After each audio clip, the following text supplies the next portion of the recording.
Hello friends, my name is Avesh Goyal. I am Assistant Professor of Commerce in Government Nehru Degree College, Budhar, District Shahdol, MP में. Today our topic is tax deduction option other than investment. दोस्तों आपको पता होगा कि कई लोग कई तरीके से टैक्स डिडक्शन की कई स्कीम्स को यूज़ करते हैं अपने टैक्स को देने और टैक्स पेयर्स जो स्कीम्स यूज़ करते हैं ज़्यादातर उनमें इन्वेस्टमेंट शामिल होता है. आज हम इस डिस्कस करने वाले हैं ऐसी कुछ स्कीम्स के बारे में जो विदाउट इन्वेस्टमेंट आपको टैक्स बेनिफिट टैक्स बचाने के लिए कई बेनिफिट्स दे सकता है. इन्हीं सब स्कीम्स के बारे में आज हम लोग यहाँ डिस्कस करेंगे. तो हम लोग समझते हैं हर आदमी के दिमाग में ये होता है कि हाउ टू सेव टैक्स, कैसे कैसे हम अपने टैक्स को बचा पाएँ. तो इसके लिए दो अपने पास ऑप्शन होते हैं जिसमें पहला ऑप्शन होता है एक तो या तो इन्वेस्टमेंट से बचाएगा कोई इंसान या फिर क्या बन जाएगा विदाउट इन्वेस्टमेंट. तो इन्वेस्टमेंट से बचाने के लिए इसके लिए हमारे पास क्या होता है सेक्शन 80C है. ये अंडर सेक्शन 80C हम अपने इन्वेस्टमेंट के थ्रू किसी भी टैक्स को बचा सकते हैं. वहाँ पर कई डिडक्शंस होते हैं 80C में इन्वेस्टमेंट के थ्रू जिसकी लिमिट 1,50,000 होती है. अच्छा, दूसरा हम बात करते हैं without investment. Without investment under different section of deduction and exemption. बहुत सारे ऐसे हैं जो विदाउट इन्वेस्टमेंट हम कई ऐसे डिडक्शंस का फायदा ले सकते हैं जिसके बारे में कई लोग अवेयर नहीं होते. उसके बारे में आज हम लोग उसी से अवेयर होने जा रहे हैं. इस वीडियो के थ्रू मैं आप लोगों को उसी बारे में बताऊंगा. अच्छा, पहले हम आते हैं 80C के through. Investment under section 80C में हम लोग बहुत सारे ऐसे इन्वेस्टमेंट हैं जिसमें हम लोग कर सकते हैं, जैसे PPF है, EPF है, FDs है, होम लोन प्रिंसिपल अमाउंट्स हैं, tuition fees of dependent child है, अदर कई इन्वेस्टमेंट्स होते हैं जिसमें हम लोगों ने अपने पैसे इन्वेस्टमेंट करके जिसकी मैक्सिमम लिमिट 1,50,000 होती है. लेकिन जब आपको 1,50,000 से ज़्यादा जब इन्वेस्टमेंट चाहिए तो क्या, जब आपको 1,50,000 से जब ज़्यादा पैसा जब आपको बचाना है, अपने टैक्स में से सेव करना है, 1,50,000 से ज़्यादा डिडक्शन आपको चाहिए, तब आपके पास कौन से ऑप्शंस होंगे उसके बारे में आज डिस्कस करने वाले हैं हम लोगों. क्योंकि 80C का डिडक्शन जो होगा वो सिर्फ 1,50,000 तक ही कायम रहता है. उसके आगे के हम लोग डिडक्शन के बारे में जानते हैं. तो इसके लिए हम लोग कौन कौन से मेथड्स हैं, तो methods for save tax without investment, ऐसे कौन कौन से मेथड्स हैं जिससे हम लोग टैक्स सेव कर सकते हैं विदाउट 80C के बिना. हम लोग दूसरे कौन कौन से मेथड्स हैं, तो पहला मेथड होता है उसमें HRA हाउस रेंट अलाउंस. दूसरा है सेक्शन 24B जिसके बारे में हम लोग आगे डिस्कस करने वाले हैं, सेक्शन 80D 80DDB और सेक्शन 80E. अच्छा, ये सब क्या होते हैं, इनमें कैसे कैसे डिडक्शन पा सकते हैं हम लोगों, और कैसे कैसे हम अपने टैक्स को सेव कर सकते हैं, इसके बारे में हम लोग आगे डिस्कस करते हैं. तो लेट्स सी, आगे देखेंगे हम लोगों house rent allowance. House rent allowance में हम लोग कैसे अपना जो टैक्स है वो बचा सकते हैं. तो हर एक कर्मचारी, चाहे वो गवर्नमेंट कर्मचारी हो, कई प्राइवेट सेक्टर में भी हाउस रेंट अलाउंस मिलते हैं आज के दिन में. ठीक है, तो मैं एक गवर्नमेंट कर्मचारी के पर्सपेक्टिव से इस एग्जांपल को यहाँ पर हाउस रेंट अलाउंस को आपको समझाने की कोशिश करूँगा कि वहाँ पर थोड़े मात्रा में लेकिन आप टैक्स को बचा सकते हो. हाउस रेंट अलाउंस का पूरा पैसा आपको टैक्स फ्री या टैक्स के एग्जम्पशन या डिडक्शन में आपका आ सकता है. इसके लिए हम लोग 3 मेथड लेते हैं हाउस रेंट अलाउंस के लिए. हाउस रेंट अलाउंस के लिए जो रूल्स हैं उसके बारे में पढ़ते हैं हम लोग. लेफ्ट साइड जो है ये रूल्स हमारे बता रहे हैं हाउस रेंट अलाउंस के लिए हम लोग कौन कौन से रूल्स यूज़ कर सकते हैं. ओके, तो हाउस रेंट अलाउंस के लिए हम लोग पहला बात है कि हाउस रेंट अलाउंस हमको कितना अलाउ होता है. तो हाउस रेंट अलाउंस में जो एग्जेम्पशन लिमिट है वो कितनी होगी, तो यहाँ पर हम लोग जो actual house rent allowance receipt वो एग्जेम्पशन लिमिट में आएगा, या rent paid minus 10% of the salary, या 40% ऑफ द सैलरी, या आप अगर मेट्रो सिटीज़ में होते हैं तो ये 40 की जगह क्या हो जाएगा, ये 50% ऑफ द सैलरी. इतना हाउस रेंट अलाउंस आपको हो जाता है, एग्जेम्प्टेड हो जाता है. इन सब में से जो सबसे ये तीन हम लोग जो कैटेगरी पढ़े, इन तीनों कैटेगरी में से जो हाउस रेंट जितना अमाउंट निकलेगा वो आपका जो सबसे कम होगा वो एग्जेम्पशन लिमिट में आ जाएगा. मतलब जितना आपको हाउस रेंट अलाउंस मिला है इन तीनों में से जो कम होगा वो आपका क्या हो जाएगा, एग्जाम्पशन लिमिट में आ जाएगा. जैसे हम एक एग्जांपल के थ्रू समझना चाहते हैं. एग्जांपल के थ्रू अगर एक असिस्टेंट प्रोफेसर है कोई, उसका हाउस रेंट अलाउंस मिल रहा है जिसका अलाउंस कितना है 648 रुपये पर मंथ है, जो 12 महीने का 7,776 रुपये पाता है. अगर उसमें हम लोग दूसरा एक्चुअल HRA रिसिप्ट अगर उसका देखें तो ये पहला नंबर हो गया. दूसरा देखें rent paid minus 10% of salary. Rent paid अगर रेंट पेड वो 7,000 रुपये पर मंथ दे रहा है तो 12 महीने के 84,000 रुपये देंगे. और उसका जो बेसिक पे है सैलरी है वो 57,700 है, और 12 महीने का उसका हम लोग कितना परसेंट निकालेंगे, 10% of the salary, 10% of the salary निकालेंगे, और इन दोनों को माइनस करने के बाद जो हमारे पास अमाउंट आएगा 14,760 रुपये आएगा। अच्छा, तीसरा मेथड हम लोग देख सकते हैं 40% of the salary, 40% of the salary हम लोग निकालेंगे तो 57,700 का मल्टीप्लाई करेंगे 12 मंथ से इंटू 40% निकालेंगे तो 2,76,960। जैसा कि दोस्तों मैं पहले बता चुका हूँ आप लोगों को, इनमें से जो लिस्ट होगा, इनमें से जो सबसे कम होगा उतना हम लोग को डिडक्शन मिल जाएगा, उतना एग्जाम्पशन मिल जाएगा। तो हम लोग को कितना एग्जाम्पशन मिलेगा, तो इन तीनों में से सबसे कम अमाउंट कौन सा है, 7,776 रुपये सबसे कम अमाउंट है, तो इतना हम लोग को एग्जाम्पशन लिमिट हो जाएगा।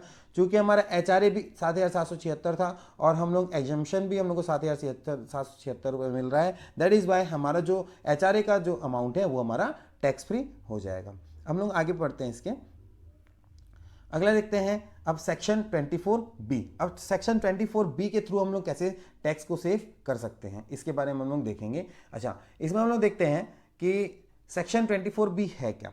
जब आप अगर कोई होम लोन लिए हो, है ना, घर बनाया हो अपना, उसके लिए आप क्या लोन लिए हो, और उसमें अगर आप इंटरेस्ट दे रहे हो, होम लोन ले रहे हो, बेसिकली आपको इंटरेस्ट देना ही पड़ेगा, ठीक है। तो आप अगर उसमें जो इंटरेस्ट दे रहे हो तो उस इंटरेस्ट का आपको 2 लाख रुपए तक के छूट मिल सकता है। अच्छा, ये छूट किसको किसको अलाउ हो सकता है, अगर कोई इंडिविजुअल है, इंडिविजुअल मतलब आदमी अगर कोई है, इंडिविजुअल करदाता है, या HUF है, हिंदू अनडिवाइडेड फैमिली, इनको मिल सकता है। मैक्सिमम लिमिट इसकी कितनी है, तो 2 लाख रुपए है, ठीक है। इसके हम लोग, अच्छा, जो घर हम लोग जो खरीद रहे हैं, या हम लोग कोई एक्विजिशन कर रहे हैं या कंस्ट्रक्शन कर रहे हैं किसी भी घर का, या एक्विजिशन कर रहे हैं या कंस्ट्रक्शन कर रहे हैं, वो क्या है, सेल्फ ऑक्यूपाइड है, अगर आप उसको रेंट में नहीं उठा रखे हो और उसको आप 5 साल के अंदर या तो एक्विजिशन कर लेते हो या उसका कंस्ट्रक्शन कर लेते हो 5 साल के अंदर, तो आप 2 लाख रुपए की लिमिट के लिए per year 2 lakh rupees interest के अमाउंट के लिए आप एलिजिबल होते हो।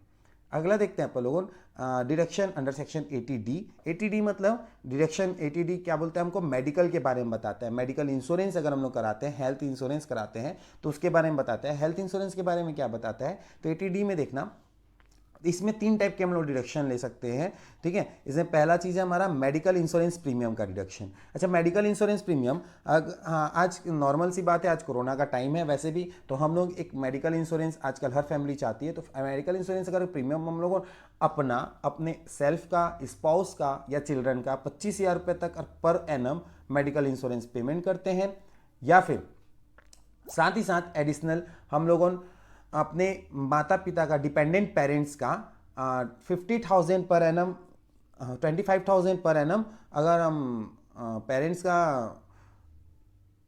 मेडिकल इंश्योरेंस पेमेंट करते हैं। अगर वो पेरेंट सीनियर सिटीजन है तो 50,000 तक का भी अलाउ होगा। मतलब हम लोग मेडिकल इंश्योरेंस में यहाँ पर 2 टाइप का डिडक्शन पा सकते हैं, ठीक है। एक तो पहला 25,000 रुपीज़ का, उसके बाद फिर 25,000 पेरेंट्स का डिडक्शन पा सकते हैं, टोटल हमारे 50,000 होते हैं। बट जब हमारे पेरेंट्स अगर 60 ईयर्स की एबव हैं या सीनियर सिटीजन है, तो वहाँ पर जो 25,000 की लिमिट है वो कितनी हो जाएगी, 50,000, मतलब टोटल हमारा कितना हो जाएगा मेडिकल इंश्योरेंस प्रीमियम 75,000 रुपये तक का हम उसमें छूट करा सकते हैं। मेडिकल इंश्योरेंस प्रीमियम के बिहाफ में हम उसको छूट करा सकते हैं, उसका डिडक्शन पा सकते हैं। अच्छा, वैसे दोस्तों हम लोग आगे देखते हैं 80D में हमारा दूसरा ऑप्शन है मेडिकल एक्सपेंडिचर का। मेडिकल इंश्योरेंस प्रीमियम का तो हम लोग दे सकते हैं, उसका दूसरा ऑप्शन हमारे पास क्या खुलता है, तो मेडिकल एक्सपेंडिचर का ऑप्शन आता है। मेडिकल एक्सपेंडिचर के थ्रू कैसे बचा सकते हैं, अगर कोई मेडिकल एक्सपेंडिचर हमने किया है जिसके लिए हेल्थ इंश्योरेंस, मान लो हमारी फैमिली में कोई आदमी जिसका हेल्थ इंश्योरेंस हमने नहीं कराया है और उसका हमने कराया है मेडिकल एक्सपेंडिचर उसके ऊपर किया, उसके कुछ खर्चे किए हैं उसके ऊपर, जब मान लो हमारे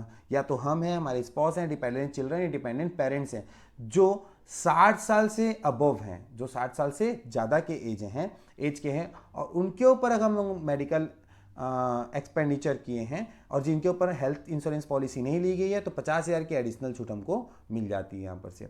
अच्छा, अगला देखते हैं अपन लोगों ने प्रिवेंटिव हेल्थ चेकअप। हाँ, अगर प्रिवेंटिव हेल्थ चेकअप, ये तो आजकल नॉर्मल बात हो गई है कि रोज लोग अपने हेल्थ को लेके बहुत कॉन्शियस हो गए हैं, जिसके कारण ये हेल्थ चेकअप कराते रहते हैं, ठीक है। तो हेल्थ चेकअप अगर हम करा रहे हैं तो उसमें 5,000 रुपीज़ का अगर हम लोग हेल्थ चेकअप कराते हैं, 5,000 रुपीज़ तक का अगर हेल्थ चेकअप कराते हैं, कोई भी लैब में कहीं पर भी जाके, कोई सा भी लैब, इसके लिए कोई प्रिस्क्राइब नहीं किया गया, कोई कोई सा लैब में, तो कोई सा भी लैब में अगर हम लोग जाके 5,000 रुपये का हेल्थ चेकअप कराते हैं तो ये भी हमारे टैक्स के डिडक्शन के लिए इसको क्लेम कर सकते हैं। अच्छा, इसमें एक खास बात ध्यान देने योग्य ये है कि मेडिकल एक्सपेंडिचर अगर हम लोग जो भी मेडिकल एक्सपेंडिचर कर रहे हैं वहाँ पर अगर हम लोग जो भी मेडिकल एक्सपेंडिचर करेंगे तो ये यहाँ पर जो भी पैसे खर्चे होंगे उसके हमको जो पैसे पेमेंट है वो चेक के द्वारा या फिर ऑनलाइन पेमेंट के द्वारा करा हुआ होना चाहिए। लेकिन यहाँ पर प्रिवेंटिव हेल्थ चेकअप के लिए ऐसा कोई सा बात नहीं है, आप कैश में भी पेमेंट करोगे उसका क्लेम आप ले सकते हो, उसका डिडक्शन का क्लेम आप ले सकते हो।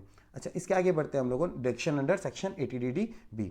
अच्छा, जो अगर किसी मेडिकल ट्रीटमेंट कराते हैं किसी स्पेसिफाइड डिजीज का, स्पेसिफाइड डिजीज कौन कौन से होते हैं, तो यहाँ पर मैंने कई स्पेसिफाइड डिजीज के नाम दिए हैं जो सेक्शन 11D में है। उन स्पेसिफाइड डिजीज के नाम मैंने दिए हुए हैं, हेमाटोलॉजिकल डिसऑर्डर, एड्स, ये कैंसर वगैरह वगैरह।